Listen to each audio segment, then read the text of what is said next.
The VELDT by Ray Bradbury. George, I wish you'd look at the nursery. What's wrong with it? I don't know. Well then, I just want you to look at it is all, or call a psychologist in to look at it. What would a psychologist want with a nursery? You know very well what he'd want. His wife paused in the middle of the kitchen and watched the stove busy humming to itself, making supper for four. It's just that the nursery is different now than it was. All right, let's have a look. They walked down the hall of their soundproofed Happy Life home, which had cost them $30,000 installed. This house, which clothed and fed and rocked them to sleep and played and sang and was good to them. Their approach sensitized a switch somewhere, and the nursery light flicked on when they came within 10 feet of it. Similarly, behind them, in the halls, lights went on and off as they left them behind, with a soft automaticity. Well, said George Hadley. They stood on the thatched floor of the nursery. It was 40 feet across by 40 feet long and 30 feet high. It had cost half again as much as the rest of the house. But nothing's too good for our children, George had said. The nursery was silent. It was empty as a jungle glade at hot, high noon. The walls were blank and two-dimensional. Now, as George and Lydia Hadley stood in the center of the room, the walls began to purr and recede into crystalline distance, it seemed, and presently an African VELDT appeared, in 3 dimensions on all sides, in color reproduced to the final pebble and bit of straw. The ceiling above them became a deep sky with a hot yellow sun. George Hadley felt the perspiration start on his brow. Let's get out of this sun, he said. This is a little too real, but I don't see anything wrong. Wait a moment, you'll see, said his wife. Now the hidden odorophonics were beginning to blow a wind of odor at the 2 people in the middle of the baked veltland. The hot straw smell of lion grass, the cool green smell of the hidden waterhole, the great rusty smell of animals, the smell of dust like a red paprika in the hot air. And now the sounds, the thump of distant antelope feet on grassy sod, the papery rustling of vultures. A shadow passed through the sky. The shadow flickered on George Hadley's upturned, sweating face. Filthy creatures, he heard his wife say. The vultures. You see, there are the lions, far over, that way. Now they're on their way to the waterhole. They've just been eating, said Lydia. I don't know what. Some animal. George Hadley put his hand up to shield off the burning light from his squinted eyes. A zebra or a baby giraffe, maybe. Are you sure? His wife sounded peculiarly tense. No, it's a little late to be sure, he said, amused. Nothing over there that I can see but cleaned bone and the vultures dropping for what's left. Did you hear that scream? She asked. No. About a minute ago? Sorry, no. The lions were coming, and again George Hadley was filled with admiration for the mechanical genius who had conceived this room. A miracle of efficiency selling for an absurdly low price. Every home should have one. Oh, occasionally they frightened you with their clinical accuracy.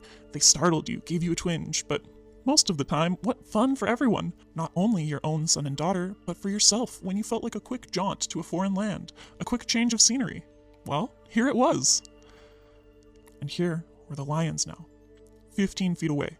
So real, so feverishly and startlingly real that you could feel the prickling fur on your hand, and your mouth was stuffed with the dusty, upholstery smell of their heated pelts, and the yellow of them was in your eyes like the yellow of an exquisite French tapestry, the yellows of lions and summer grass, and the sound of the matted lion lungs exhaling on the silent noontide, and the smell of meat from the panting, dripping mouths. The lions stood looking at George and Lydia Hadley with terrible green-yellow eyes. Watch out! Screamed Lydia. The lions came running at them. Lydia bolted and ran. Instinctively, George sprang after her. Outside, in the hall, with the door slammed, he was laughing and she was crying, and they both stood appalled at the other's reaction. George! Lydia! Oh, my dear poor sweet Lydia. They almost got us! Walls, Lydia. Remember, crystal walls. That's all they are. Oh, they look real, I must admit. Africa in your parlor. But it's all dimensional, super reactionary, super sensitive color film and mental tape film behind glass screens. It's all odorophonics and sonics, Lydia. Here's my handkerchief. I'm afraid. She came to him and put her body against him and cried steadily. Did you see? Did you feel? It's too real. Now, Lydia, you've got to tell Wendy and Peter not to read any more on Africa. Of course, of course. He patted her. Promise? Sure. And lock the nursery for a few days until I get my nerves settled. You know how difficult Peter is about that. When I punished him a month ago by locking the nursery even for a few hours, the tantrum he threw. And Wendy too. They live for the nursery. It's got to be locked. That's all there is to it. All right. Reluctantly, he locked the huge door. You've been working too hard. You need a rest. I don't know, she said, blowing her nose, sitting down in a chair that immediately began to rock and comfort her. Maybe I don't have enough to do. Maybe I have time to think too much. Why don't we shut the whole house off for a few days and take a vacation? You mean you want to fry my eggs for me? Yes, she nodded. And damn my socks? Yes! A frantic, watery-eyed nodding. And sweep the house? Yes, oh, yes! But I thought that's why we bought this house, so we wouldn't have to do anything? That's just it. I feel like I don't belong here. The house is wife and mother now, and nursemaid. Can I compete with an African VELDT? Can I give a bath and scrub the children as efficiently or quickly as the automatic scrub bath can? I cannot. And it isn't just me. It's you. You've been awfully nervous lately.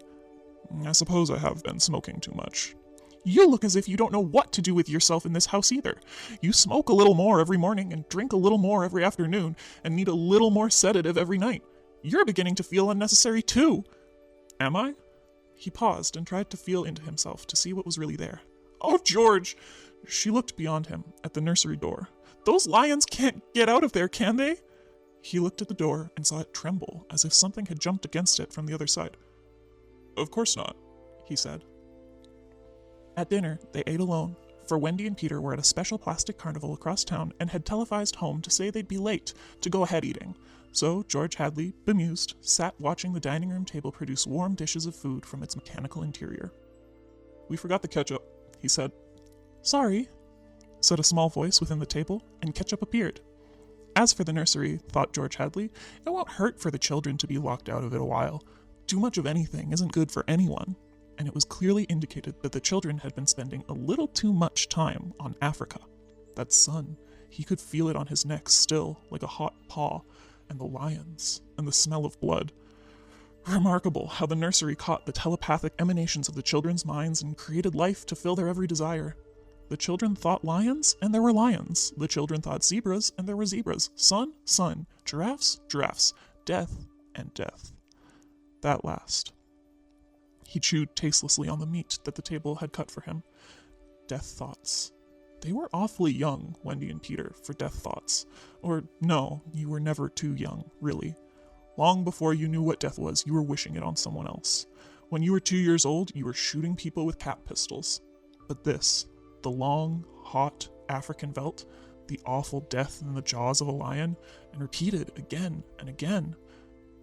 Where are you going? He didn't answer Lydia. Preoccupied, he let the lights glow softly on ahead of him, extinguish behind him as he padded to the nursery door. He listened against it. Far away, a lion roared. He unlocked the door and opened it. Just before he stepped inside, he heard a faraway scream, and then another roar from the lions, which subsided quickly. He stepped into Africa. How many times in the last year had he opened this door and found Wonderland, Alice, the Mock Turtle, or Aladdin and his magical lamp, or Jack Pumpkinhead of Oz, or Dr. Dolittle, or the cow jumping over a very real-appearing moon? All the delightful contraptions of a make-believe world. How often had he seen Pegasus flying in the sky ceiling, or seen fountains of red fireworks, or heard angel voices singing? But now, it was yellow, hot Africa, this bake oven with murder in the heat. Perhaps Lydia was right. Perhaps they needed a little vacation from the fantasy which was growing a bit too real for 10-year-old children. It was all right to exercise one's mind with gymnastic fantasies, but when the lively child mind settled on one pattern, it seemed that, at a distance, for the past month, he had heard lions roaring and smelled their strong odor seeping as far away as his study door, but being busy, he had paid it no attention. George Hadley stood on the African grassland alone. The lions looked up from their feeding, watching him. The only flaw to the illusion was the open door through which he could see his wife, far down the dark hall, like a framed picture, eating her dinner abstractedly. Go away, he said to the lions. They did not go. He knew the principle of the room exactly. You send out your thoughts. Whatever you thought would appear. Let's have Aladdin and his lamp, he snapped. The Veltland remained. The lions remained. Come on, room! I demand Aladdin, he said. Nothing happened. The lions mumbled in their baked pelts. Aladdin! He went back to dinner. The fool room's out of order, he said. It won't respond. Or what? Or it can't respond, said Lydia, because the children have thought about Africa and lions and killing so many days that the room's in a rut. Could be. Or Peter set it to remain that way. Set it? He may have got into the machinery and fixed something. Peter doesn't know machinery. He's a wise one for 10. That IQ of his, nevertheless. Hello, Mom. Hello, Dad. The Hadleys turned. Wendy and Peter were coming in the front door, cheeks like peppermint candy, eyes like bright blue agate marbles, a smell of ozone on their jumpers from the trip in the helicopter. You're just in time for supper, said both parents. We're full of strawberry ice cream and hot dogs, said the children, holding hands, but we'll sit and watch. Yes, come tell us about the nursery, said George Hadley. The brother and sister blinked at him, and then at each other. Nursery? All about Africa and everything, said the father with false joviality. I don't understand, said Peter. Your mother and I were just traveling through Africa with rod and reel, Tom Swift and his electric lion, said George Hadley. There's no Africa in the nursery, said Peter simply. Oh, come on now, Peter. We know better. I don't remember any Africa, said Peter to Wendy. Do you? No. Run, see, and come tell. She obeyed. Wendy, come back here, said George Hadley, but she was gone. The house lights followed her like a flock of fireflies. Too late, he realized he had forgotten to lock the nursery door after his last inspection. Wendy'll look and come tell us, said Peter. She doesn't have to tell me. I've seen it. I'm sure you're mistaken, Father. I'm not, Peter. Come along now. But Wendy was back. It's not Africa, she said breathlessly. We'll see about this, said George Hadley, and they all walked down the hall together and opened the nursery door. There was a green, lovely forest, a lovely river, a purple mountain, high voices singing, and Rima, lovely and mysterious, lurking in the trees with colorful flights of butterflies, like animated bouquets lingering in her long hair. The African Veltland was gone. The lions were gone. Only Rima was here now, singing a song so beautiful that it brought tears to your eyes. George Hadley looked in at the changed scene. Go to bed, he said to the children. They opened their mouths. You heard me, he said. They went off to the air closet where a wind sucked them like brown leaves up the flue to their slumber rooms. George Hadley walked through the singing glade and picked up something that lay in the corner near where the lions had been. He walked slowly back to his wife. What is that? She asked. An old wallet of mine, he said. He showed it to her. The smell of hot grass was on it, and the smell of a lion. There were drops of saliva on it, too. It had been chewed, and there were blood smears on both sides. He closed the nursery door and locked it tight. In the middle of the night, he was still awake, and he knew his wife was awake. Do you think Wendy changed it? She said at last, in the dark room. Of course. Made it from a veldt into a forest and put Rima there instead of lions? Yes. Why? I don't know, but it's staying locked until I find out. How did your wallet get there? I don't know anything, he said, except that I'm beginning to be sorry we bought that room for the children. If children are neurotic at all, a room like that, it's supposed to help them work off their neuroses in a healthful way. I'm starting to wonder. He stared at the ceiling. We've given the children everything they ever wanted. Is this our reward? Secrecy? Disobedience? Who was it that said, children are carpets, they should be stepped on occasionally? We've never lifted a hand. They're insufferable. Let's admit it. They come and go when they like. They treat us as if we were offspring. They're spoiled, and we're spoiled. They've been acting funny ever since you forbade them to take the rocket to New York a few months ago. They're not old enough to do that alone. I explained. Nevertheless, I've noticed they've been decidedly cool towards us since. I think I'll have David McLean come tomorrow morning to have a look at Africa. But it's not Africa now. It's Green Mansion's country and Rima. I have a feeling it'll be Africa again before then. A moment later, they heard the screams. 2 screams, 2 people screaming from downstairs, and then a roar of lions. Wendy and Peter aren't in their rooms, said his wife. He lay in bed with his beating heart. "No," he said. "They've broken into the nursery." "Those screams, they sound familiar." "Do they?" "Yes, awfully." And although their beds tried very hard, the two adults couldn't be rocked to sleep for another hour. The smell of cats was in the night air. "Father," said Peter. "Yes?" Peter looked at his shoes. He never looked at his father anymore, nor at his mother. "You aren't going to lock up the nursery for good, are you?" "That all depends." "On what?" snapped Peter. "On you and your sister. If you intersperse this Africa with a little variety, Sweden perhaps, or Denmark, or China, I thought we were free to play as we wished." "You are, within reasonable bounds." "What's wrong with Africa, father?" "Oh, so now you admit you have been conjuring up Africa, do you?" "I wouldn't want the nursery locked up," said Peter coldly. "Ever." "Matter of fact, we're thinking of turning the whole house off for about a month. Live a sort of carefree, one-for-all existence." "That sounds dreadful! I would have to tie my own shoes instead of letting the shoe tire do it, and brush my own teeth, and comb my hair, and give myself a bath." "It would be fun for a change, don't you think?" "No, it would be horrid. I didn't like it when you took out the picture painter last month." "That's because I wanted you to learn to paint all by yourself, son." "I don't want to do anything but look and listen and smell. What else is there to do?" "All right, go play in Africa." "Will you shut off the house sometime soon?" "We're considering it." "I don't think you'd better consider it anymore, father." "I won't have threats from my son." "Very well." And Peter strolled off to the nursery. "Am I on time?" said David McLean. "Breakfast?" asked George Hadley. "Thanks, I had some. What's the trouble?" "David, you're a psychologist." "I should hope so." "Well, then, have a look at our nursery. You saw it a year ago when you dropped by. Did you notice anything peculiar about it then?"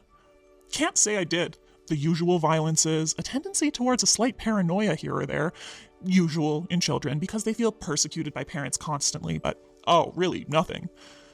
They walked down the hall. "I locked the nursery up," explained the father, "and the children broke back into it during the night. I let them stay so they could form the patterns for you to see." There was a terrible screaming from the nursery. "There it is," said George Hadley. "See what you make of it." They walked in on the children without knocking. The screams had faded. The lions were feeding. "Run outside a moment, children," said George Hadley. "No, don't change the mental combination. Leave the walls as they are. Get." With the children gone, the two men stood studying the lions clustered at a distance, eating with great relish whatever it was they had caught. "I wish I knew what it was," said George Hadley. "Sometimes I can almost see. Do you think if I brought high-powered binoculars here and—" David McLean laughed dryly. "Hardly." He turned to study all four walls. "How long has this been going on?" "A little over a month. It certainly doesn't feel good. I want facts, not feelings." "My dear George, a psychologist never saw a fact in his life. He only hears about feelings, vague things. This doesn't feel good, I tell you. Trust my hunches and my instincts. I have a nose for something bad. This is very bad. My advice to you is to have the whole damn room torn down and your children brought to me every day during the next year for treatment." "Is it that bad?" "I'm afraid so. One of the original uses of these nurseries was so that we could study the patterns left on the walls by the child's mind, study at our leisure, and help the child. In this case, however, the room has become a channel toward destructive thoughts, instead of a release away from them." "Didn't you sense this before?" "I sensed only that you had spoiled your children more than most, and now you're letting them down in some way." "What way?" "I wouldn't let them go to New York." "What else?" "I've taken a few machines from the house and threatened them a month ago with closing up the nursery unless they did their homework. I did close it for a few days to show I meant business." "Aha!" "Does that mean anything?" "Everything. Where before they had a Santa Claus, now they have a Scrooge. Children prefer Santas. You've let this room and this house replace you and your wife in your child's affections. This room is their mother and father, far more important in their lives than their real parents, and now you come along and want to shut it off. No wonder there's hatred here. You can feel it coming out of the sky. Feel that sun. George, you'll have to change your life. Like too many others, you've built it around creature comforts. Why, you'd starve tomorrow if something went wrong in your kitchen. You wouldn't know how to tap an egg. Nevertheless, turn everything off. Start new. It'll take time, but we'll make good children out of bad in a year. Wait and see." "But won't the shock be too much for the children? Shutting the room up abruptly, for good?" I don't want them going any deeper into this, that's all. The lions were finished with their red feast. The lions were standing on the edge of the clearing watching the two men. Now I'm feeling persecuted, said McLean. Let's get out of here. I never have cared for these damned rooms. Make me nervous. The lions look real, don't they? Said George Hadley. I don't suppose there's any way. What? That they could become real? Not that I know. Some flaw in the machinery, a tampering or something? No. They went to the door. I don't imagine the room will like being turned off, said the father. Nothing ever likes to die, even a room. I wonder if it hates me for wanting to switch it off. Paranoia is thick around here today, said David McLean. You can follow it like a spore. Hello? He bent and picked up a bloody scarf. This yours? No. George Hadley's face was rigid. It belongs to Lydia. They went to the fuse box together and threw the switch that killed the nursery. The two children were in hysterics. They screamed and pranced and threw things. They yelled and sobbed and swore and jumped at the furniture. You can't do that to the nursery! You can't! Now, children. The children flung themselves onto a couch, weeping. George, said Lydia Hadley, turn on the nursery, just for a few moments. You can't be so abrupt. No. You can't be so cruel. Lydia, it's off, and it stays off, and the whole damn house dies as of here and now. The more I see of the mess we've put ourselves in, the more it sickens me. We've been contemplating our mechanical, electronic navels for too long. My God, how we need a breath of honest air. And he marched about the house, turning off the voice clocks, the stoves, the heaters, the shoe shiners, the shoelacers, the body scrubbers and swabbers and massagers, and every other machine he could put his hand to. The house was full of dead bodies, it seemed. It felt like a mechanical cemetery, so silent. None of the humming, hidden energy of machines waiting to function at the tap of a button. Don't let them do it! Wailed Peter at the ceiling, as if he was talking to the house, the nursery. Don't let Father kill everything! He turned to his father. Oh, I hate you! Insults won't get you anywhere. I wish you were dead! We were, for a long while. Now we're going to really start living. Instead of being handled and massaged, we're going to live. Wendy was still crying, and Peter joined her again. Just a moment, just one moment, just another moment of nursery, they wailed. Oh, George, said the wife, it can't hurt. All right, if they'll just shut up. 1 minute, mind you, and then off forever.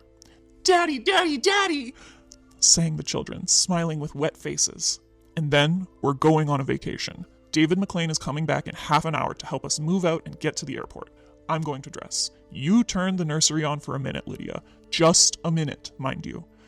And the three of them went babbling off while he let himself be vacuumed upstairs through the air flue and set about dressing himself.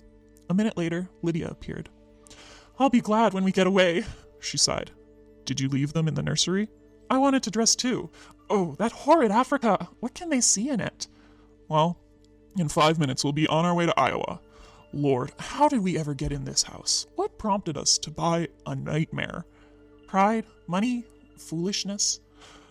I think we'd better get downstairs before those kids get engrossed with those damned beasts again. Just then they heard the children calling, Daddy, Mommy, come quick, quick! They went downstairs in the air flue and ran down the hall. The children were nowhere in sight.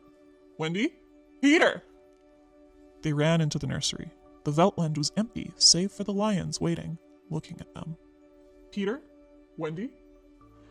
The door slammed. Wendy! Peter! George Hadley and his wife whirled and ran back to the door.